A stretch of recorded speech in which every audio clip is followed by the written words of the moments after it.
conseil d'administration de la Société de transport de décembre 2020. Les membres du conseil d'administration ici présents, Madame Chantal L'Espérance, Monsieur Pierre Tremblay, vice-président, et Monsieur Pierre Havard, et aussi Monsieur Éric Deslauriers, représentant des usagers du transport urbain.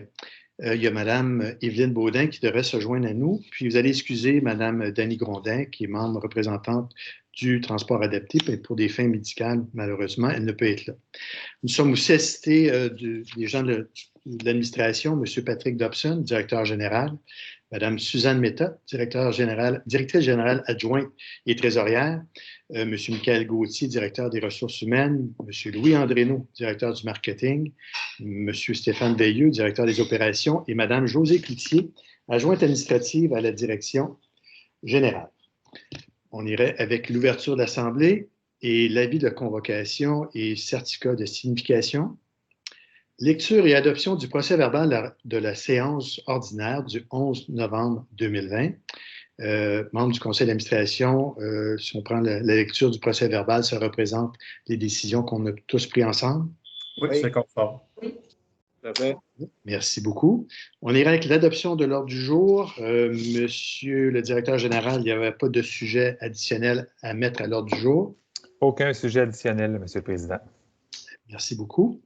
Et on sera rendu au premier point, calendrier des assemblées du conseil d'administration pour l'année 2021. Monsieur Pierre Havard. Merci, Monsieur le Président. Comme à chaque année, au mois de décembre, on prépare le calendrier. La particularité de cette année, c'est qu'on le prévoit encore avec les conditions qu'on a actuellement, avec la vidéoconférence. Et comme à l'accoutumée aussi, c'est toujours le deuxième mercredi du mois, à l'exception de celui de janvier. Et c'est toujours précédé d'un atelier qui débute normalement autour de 16 heures au niveau des membres du conseil d'administration. C'est le calendrier qui devrait être publié ici pour que les usagers et usagères puissent être au courant des dates qui sont prévues pour la tenue de ces assemblées du conseil. Merci. Monsieur Havard, le point 7, ajout de service au... Oh, excusez, Mme L'Espérance, je n'avais pas vu votre main. Oui, simplement mentionner, puisqu'on est enregistré, qu'il n'y a pas de période de questions. En fait, il n'y a pas eu de personnes qui ont posé des questions dans la période de questions. Donc, ce n'est pas parce qu'on a sauté le point. Très bon point. On a vérifié avec le directeur général qui œuvre comme greffier, puis il n'y a aucune question qui a été adressée au conseil d'administration. Donc, on serait rendu au point 7, ajout de service pour l'année 2021. Monsieur Pierre Tremblay. Oui, alors, je vais peut-être compléter, Monsieur le Président, parce que évidemment, je n'ai pas tout appris ça par cœur, puis ma tablette, elle vient de geler, mais ajout de service, on parle toujours, si on veut, dans nos projets, d'augmentation de fréquence sur certaines lignes. Je ne sais pas si vous vouliez les mentionner directement, mais des projets aussi de desserte express là, entre différents générateurs de déplacement. Oui, merci beaucoup, M. Tremblay. On va vous remplacer au point de vue technologique. Il y a de l'ajout de service sur certaines lignes qui occasionnent des coûts additionnels de 35 000 pour l'année 2021.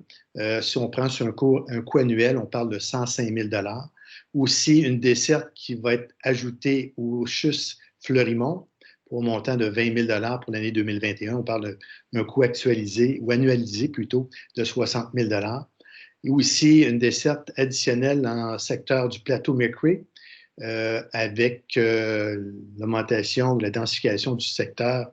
Il a été jugé bon d'augmenter le service. Donc, pour l'année 2021, c'est 12 000 qui est prévu au budget et pour l'année 2022, il va falloir prévoir 35 000 Aussi, on a beaucoup de demandes en lien avec le développement dans le secteur de la Plaza de l'Ouest. M. Tremblay, je suis convaincu que ça va vous faire plaisir.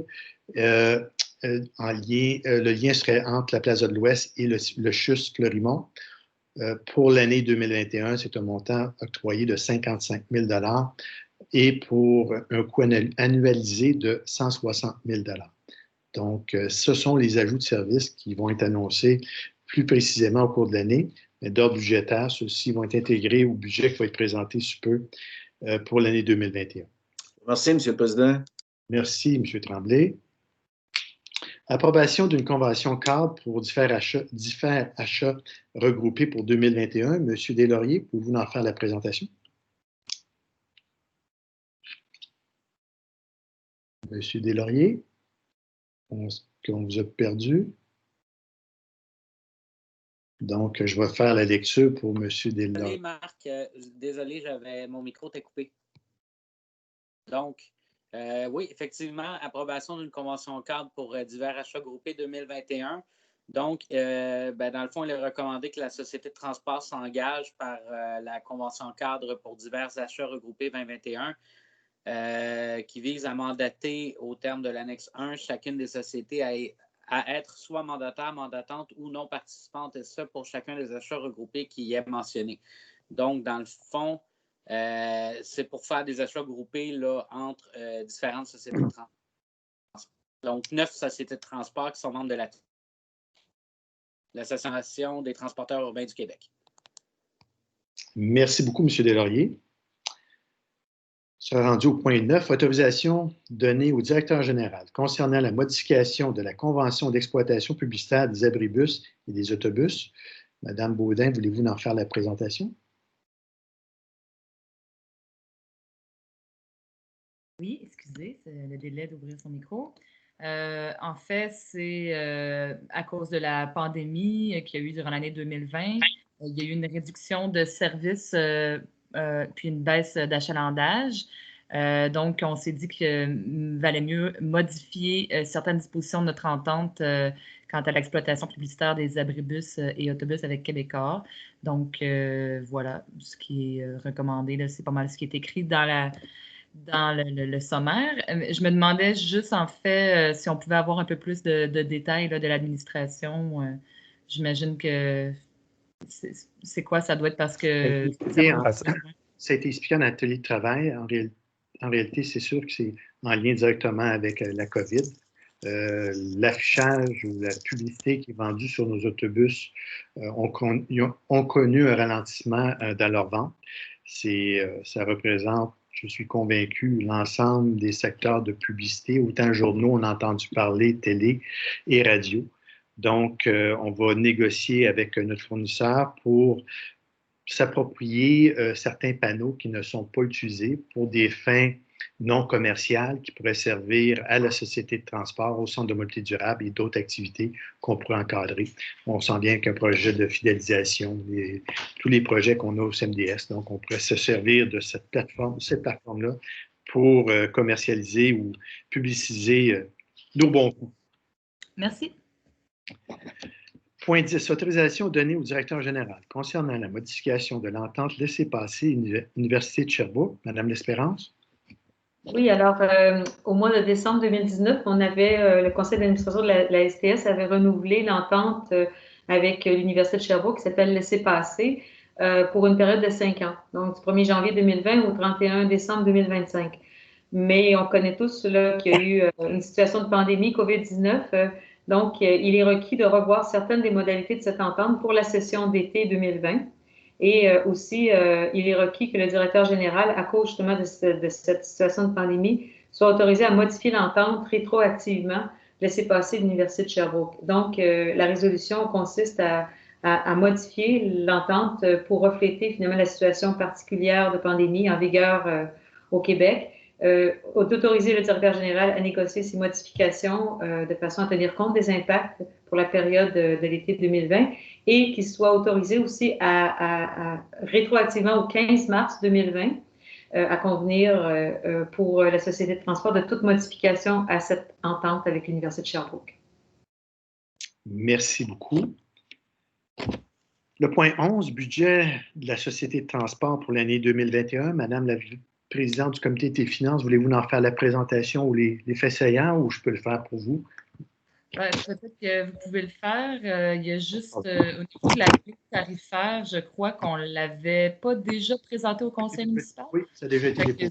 C'est ça, fait qu'il n'y a pas vraiment de nouvelles à annoncer là, de ce côté-là. C'est la même chose que ce qu'on avait présenté au niveau de... La Société de transport présente un budget pour l'année 2021 avec un budget total de 37,5 millions. Contribution municipale de 16,3 millions. Au point de vue gouvernemental, les subventions, c'est de 11,7 millions et les revenus autonomes représentent 8,5 au point de vue, vous savez qu'on doit faire face à une pandémie, on doit aussi faire des prévisions pour l'année 2021. Au point de vue revenus, pour la société de transport, on prévoit une perte de revenus de 15 versus l'année 2020. Donc, c'est tout l'ensemble de l'évaluation budgétaire a été faite dans un contexte de zone orange. Il faut se rappeler qu'on doit déposer, nous, au conseil municipal, des demandes budgétaires pour l'année 2021. Donc, lorsqu'on a fait les prévisions budgétaires, on était vraiment en zone orange. On espère être en mesure de répondre à nos objectifs budgétaires pour l'année 2021. Aussi, vous avez parlé du point de vue tarification, Madame la Présidente du Comité de finances, c'est 0,82 global. Donc, c'est une augmentation qui est, somme toute, des plus raisonnables. Et on espère pour le mieux. Il faut aussi remercier, ou vous allez voir qu'il y a une ligne nouvelle au budget. Dans les subventions gouvernementales, aide d'urgence en transport collectif, c'est une aide budgétaire de 1,9 million qui est inclus dans le budget 2021, qui vient du fonds pour dépanner ou plutôt compenser les sociétés de transport pour les impacts de la COVID. Si on parle au point de vue contribution globale, bien des fois, la contribution municipale oscille entre 43 et 46 pour du budget total de la société de transport, bien entendu. Dans ce cas-ci, c'est 44 total du budget de la société de transport qui vient d'une contribution municipale. La subvention du gouvernement du Québec à 31 c'est une bonne nouvelle, parce qu'on a souvent dit que dans un monde idéal, il faudrait avoir un tiers les usagers, un tiers la contribution municipale et l'autre tiers du gouvernement du Québec.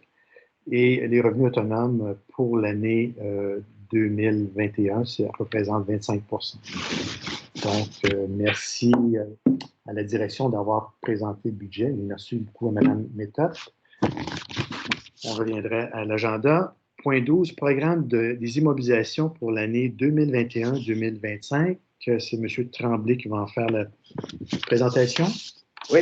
Alors, la loi sur la société de transport exige qu'à chaque année, le CA adopte justement le programme en immobilisation et puis que cette acceptation-là, que ça soit transmis aussi au conseil de ville de Sherbrooke pour approbation également. Et on parle ici d'un montant pour les années 2021 à 2025, comme vous l'avez mentionné, M. le Président, un montant de l'ordre de 150 850 000 $. Et puis, on doit aussi, en terminant, transmettre une copie au ministère des Transports.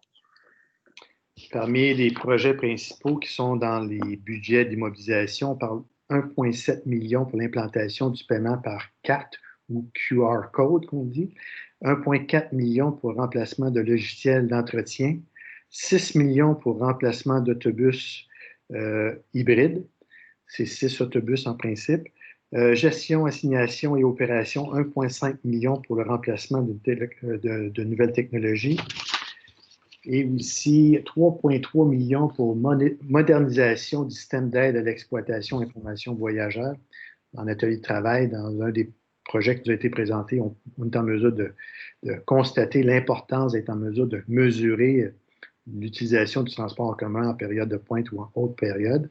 700 000 pour billettique mobile pour le transport adapté, 500 000 $ pour la mise en place de mesures préférentielles et 750 000 $ pour l'acquisition et installation de modems 5 G.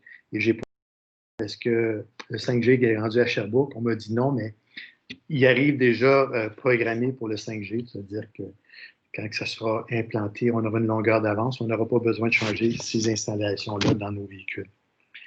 Somme toute, une chose qui est, au point de vue budget d'immobilisation, une année très importante, où on voit une augmentation d'environ 20 millions de dollars, c'est l'année 2024. bien entendu, c'est l'arrivée et l'implantation de façon significative de l'électrification des transports pour la société de transport. Merci beaucoup, M. Tremblay. Point 13, opération courante pour 2021, autorisation d'un emprunt temporaire de 2 millions de dollars. M. Havard. Bien, on vient d'adopter le budget.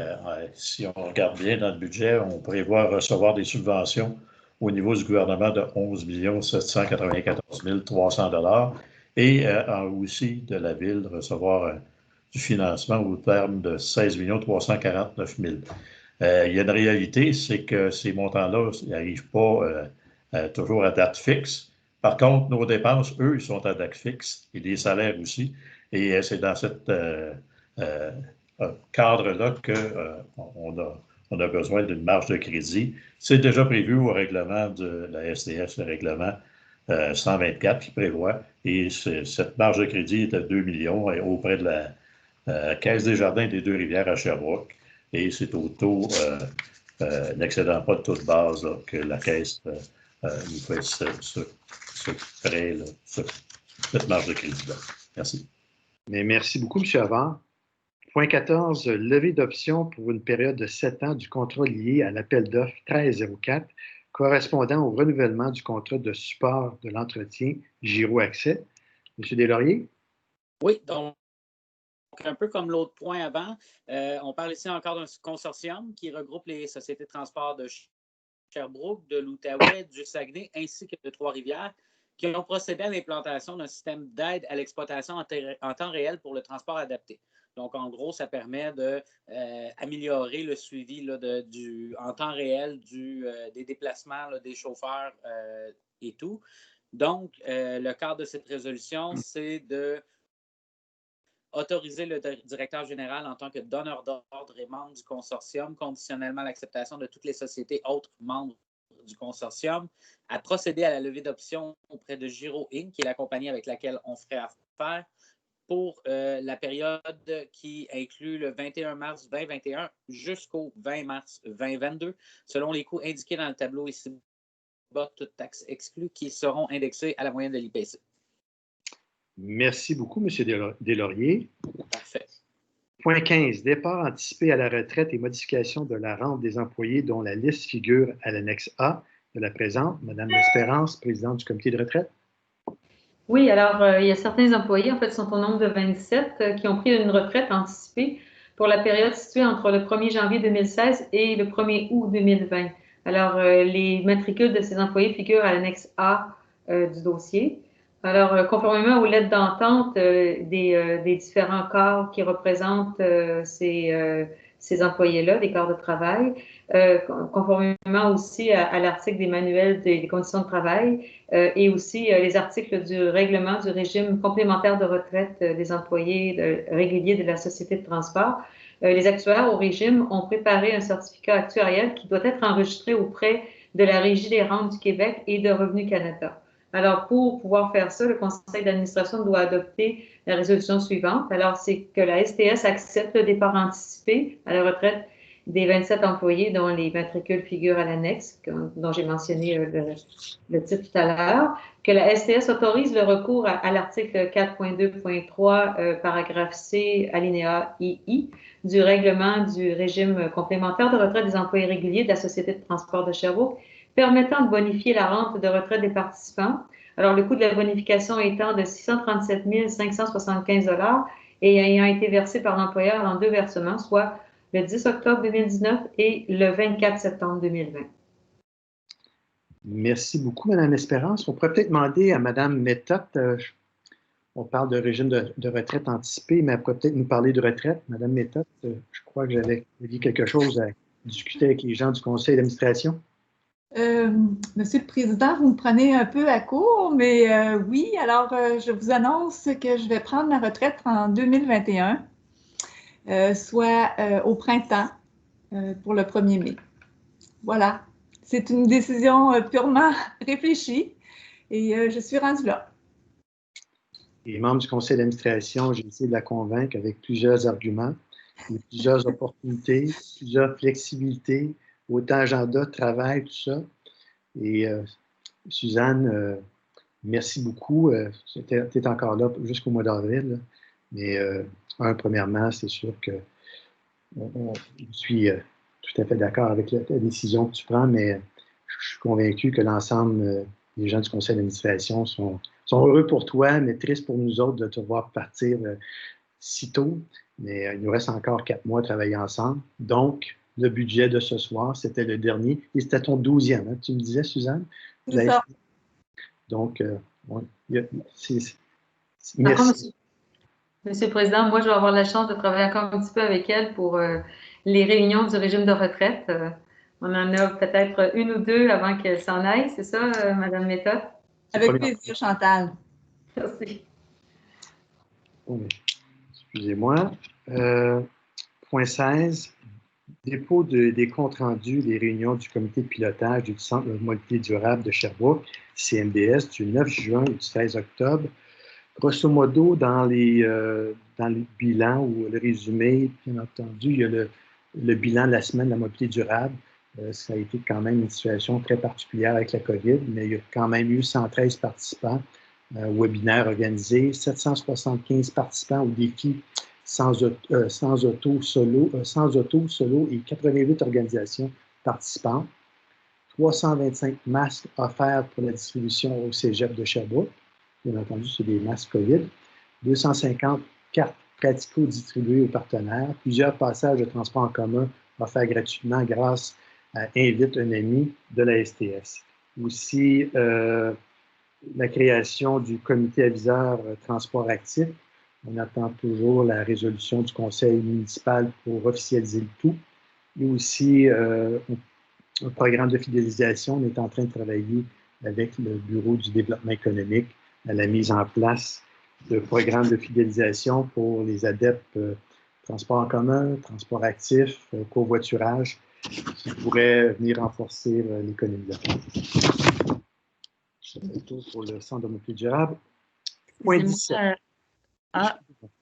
Oui, Monsieur le Président, j'avais juste une question. En fait, je regardais, parce que dans le fond, ça doit faire quoi, un an et demi peut-être qu'on a adopté la nouvelle gouvernance là, ou la nouvelle structure du Centre de mobilité durable.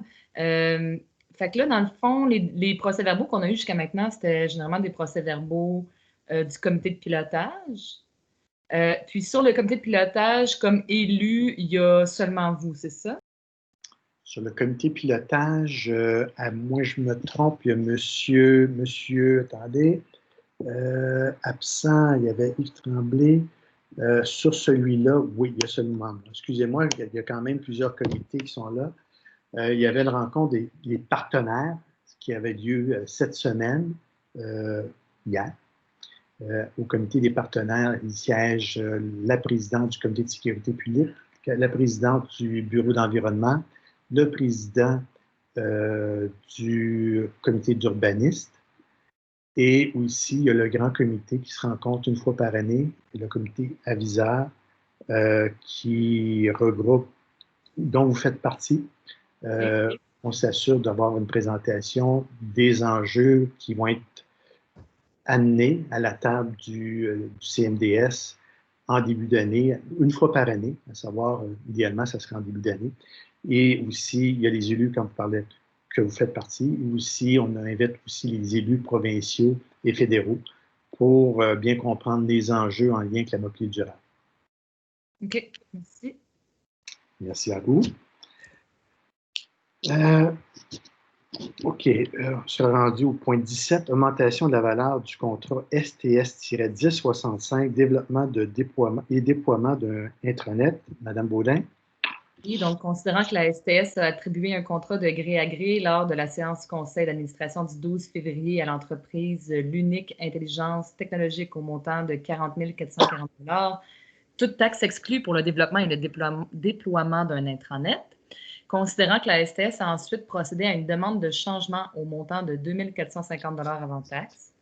Considérant qu'une demande de changement supplémentaire au montant de 4 585 $ est requise afin de nous assurer d'une certaine autonomie et optimiser notre utilisation de l'intranet. Et considérant que qu'une contingence de 4 756 $ pour pallier les imprévus doit être ajoutée. considérant qu'en conformité avec l'article 3.14.1.1 du règlement R003, ces demandes de changement représentant plus de 10 du prix de contrat tel qu'attribué, il est justifié de soumettre cette demande de changement au conseil d'administration. Il est recommandé que le présent conseil d'administration autorise l'augmentation de la valeur du contrat pour un montant total n'excédant pas 52 321 $ avant taxe. Merci beaucoup, Mme Baudin. Point 18, acquisition et installation d'équipements audiovisuels à la salle du conseil d'administration. Demande de prix. M. Pierre Havard. Clause résolution COVID-19. On a, comme à peu près tous les gens, s'adapter avec la nouvelle situation et la salle du conseil d'équipement par rapport à pouvoir utiliser les logiciels comme celui qu'on utilise actuellement. Et il y a eu une demande auprès de 2 fournisseurs là, pour des prix. Et dans ce cadre-là, le prix le plus bas, taxes incluses, est audiovisuel ML, prix filage audiovisuel ML incorporé au coût de 60 589,50 $. C'est la résolution, c'est pour permettre l'achat de cet équipement-là. Il faut juste rappeler que la salle du conseil d'administration ne sert pas juste pour le conseil d'administration, elle sert aussi pour des formations, des réunions. Et cette résolution vient en lien avec une demande qui avait été adressée peut-être plus d'1 an avant la COVID. On est précurseurs, on est des diffuseurs et on essaie de répandre les cultures de mobilité durable. Bien des fois, il y avait des réunions qui se tenaient à l'extérieur, qui mobilisent des employés, du temps, d'énergie au point de vue forestier. Donc, de s'équiper de ce genre d'équipement est tout à fait à point. Donc, le conseil d'administration ou la salle du conseil d'administration va être en mesure d'accueillir des conférences vidéo, audio pour les prochaines années. Au point de vue immobilisation, et je vais prendre Mme L'Espérance comme témoin, la société de transport, habituellement, quand on fait l'acquisition des biens, on les garde très longtemps. Prenez la table du conseil municipal, conseil d'administration, d'après moi, elle a tout près de 20 ans. Donc, on espère que ces investissements-là vont durer dans le même sens pour une longue durée. On s'est rendu au point 19, bordereau de correspondance. M. Tremblay, je pense que Alors, il s'agit principalement de versements et d'avis de versement provenant des différents ministères. Il n'y a pas de montants qui sont identifiés ici. Donc, on dit que le bordereau de correspondance est déposé sur le bureau. Merci beaucoup, M. Tremblay. On s'est rendu au message des membres du conseil d'administration. On commencerait par M. Deslauriers, représentant des usagers du transport urbain. Oui, donc je voudrais profiter là, de ce dernier CA avant le congé des fêtes là, pour souhaiter un joyeux temps des fêtes à l'ensemble des usagers et usagères du transport en commun et du transport adapté, mais aussi à l'ensemble du personnel de la Société de transport de Sherbrooke. Je pense qu'on a des félicitations à leur faire pour le professionnalisme là, dont ils font actuellement dans le contexte de COVID-19 et de souhaiter à tout le monde santé, une belle nouvelle année malgré tout et de faire attention avec les contacts pour qu'on puisse se sortir de cette COVID-là. Merci beaucoup. Madame L'Espérance. Oui, alors je voudrais remercier beaucoup le personnel de la STS pour finalement tous les efforts qui ont été consacrés dans l'année 2020 dans le contexte de la pandémie, et particulièrement ceux qui sont sur le terrain auprès de notre clientèle. Je pense que ceux-là sont vraiment, selon moi, font preuve de beaucoup de courage et ils sont exemplaires parce que c'est pas facile de travailler en contact finalement avec une population dont on ne sait pas là, si elle est porteuse, s'il y a quelque chose qui pourrait nous arriver. Donc, il y a quand même un désir de vouloir servir sa communauté que de faire ce travail dans un contexte difficile comme ça. Alors, je les en remercie beaucoup au nom de la clientèle qu'ils desservent. Et puis, je voudrais profiter de ce temps pour souhaiter un beau temps des fêtes qui va être finalement plus intime et plus intérieur compte tenu des règles gouvernementales en vigueur. Alors, tout le monde mérite finalement de belles fêtes, autant conseil d'administration, autant le personnel qui nous accompagne dans nos décisions, mais aussi tous les employés, puis aussi, évidemment, notre clientèle.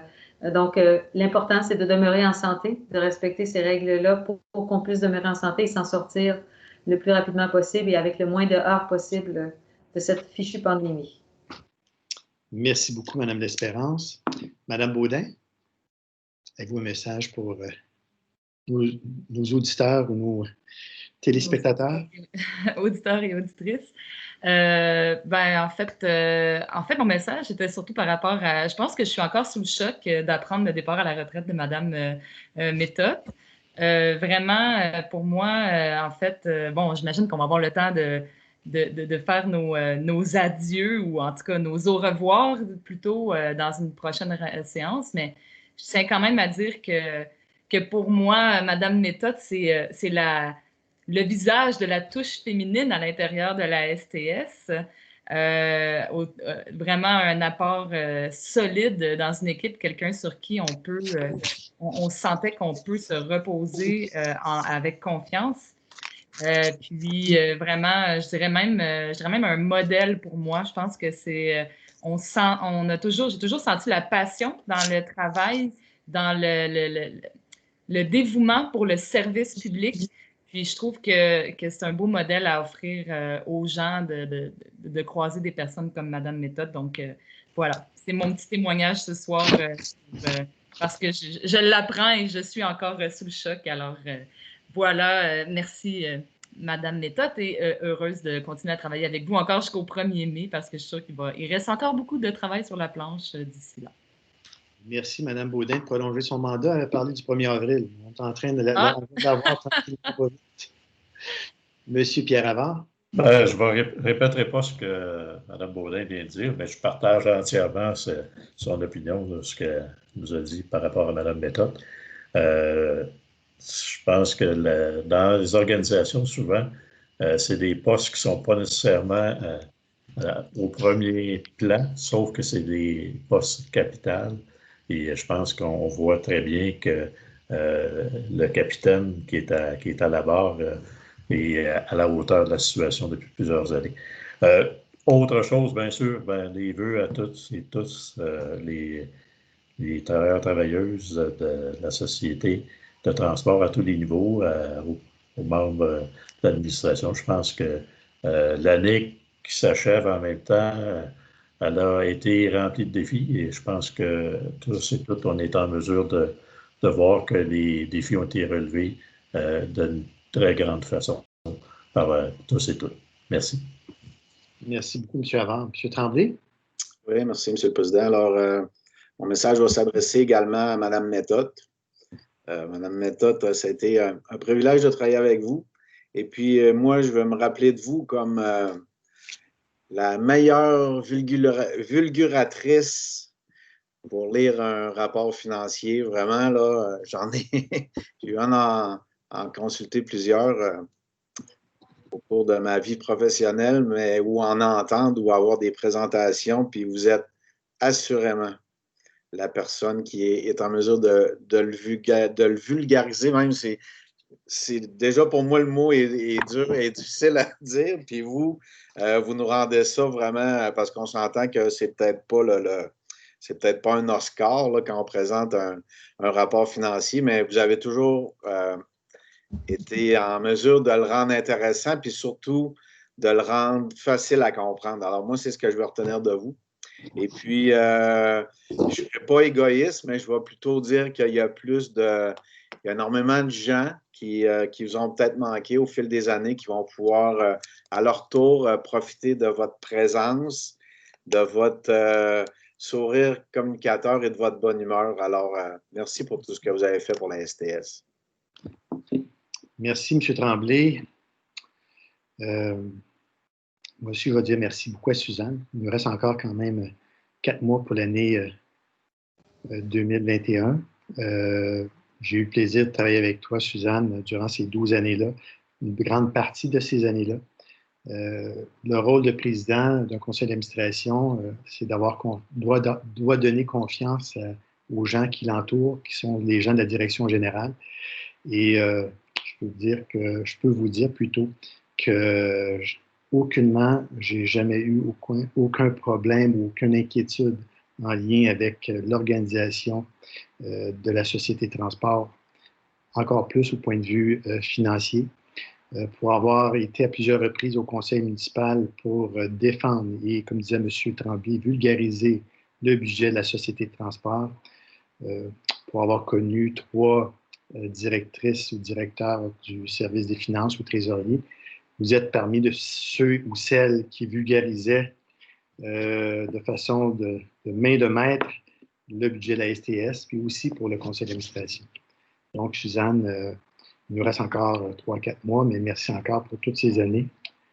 Les chaussures vont être grandes, la chaise va être difficile à combler. Je suis convaincu que tu vas être là pour nous donner un coup de main pour soit le choix du candidat ou la candidate à faire ton remplacement à ton poste. Donc, beaucoup de messages ont été envoyés, je ne veux pas les répéter. L'année 2020 a été une année très particulière. Il faut se rappeler, on est en pleine croissance au point de vue de la Société de transport. Et je tiens à féliciter encore l'ensemble de l'organisation pour leur rigueur, la discipline de travail, aussi leur flexibilité et aussi les mesures sanitaires qui ont été mises en place. C'est un travail d'équipe. Je ne veux pas citer juste une personne, mais jusqu'à il n'y a pas longtemps, on avait été épargné au point de vue COVID. Et c'est grâce au professionnalisme de l'ensemble de l'organisation. Et pour l'année 2021, qu'est-ce qu'on peut souhaiter tous? C'est une COVID qui va se terminer très tôt en l'année pour pouvoir revenir à nos occupations régulières. Et on va souhaiter bon rétablissement. Malheureusement, comme je mentionnais, on avait été épargné par la COVID. On a appris qu'on a quelques employés, malheureusement, qui ont été atteints par la COVID plutôt. Donc, on leur souhaite un bon rétablissement, puis au plaisir de se revoir tous en 2021 en santé et sans COVID. Merci beaucoup et bonne soirée.